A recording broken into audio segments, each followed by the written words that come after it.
চুল কাটবো না আমরা হিন্দুদের দোকান থেকে। এখন থেকে আমরা মিষ্টিগুলো হিন্দুদের দোকান থেকে ক্রয় করব না। মুসলিম দোকান থেকে আপনি দেখে ক্রয় করতে পারলে করবেন, অন্যথায় নিজের বাসায় মিষ্টি তৈরি করে আপনি খাবেন। ফরিদপুরে আমাদের মুসলমান ভাইদের প্রতি এত পরিমাণে জুলুম করা হচ্ছে। 2 জন মুসলমানকে তারা নিহত করেছে, হিন্দুরা 2 জন মুসলমানকে নিহত করার পর বিনা অপরাধে তাদের মন্দিরে আগুন লেগেছে। সেই আগুন লাগার দায় মুসলমানদের ওপর চাপিয়ে 2 জন মুসলমানকে হত্যা করেছে, শহীদ করেছে। এবং ওই মধুখালীতে মুসলমানরা এর প্রতিবাদে তারা আন্দোলন গড়ে তুলেছিল, শান্তিপূর্ণ মিছিল তারা করেছিল। সেখানেও পুলিশের হামলাতে, পুলিশের গুলিতে 3 জন মুসলমান শহীদ হয়ে যায়। তাহলে এটা কি আমাদের জন্য খুশির সংবাদ না দুঃখের সংবাদ?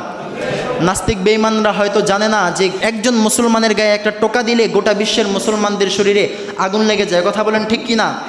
কারণ মুসলমানের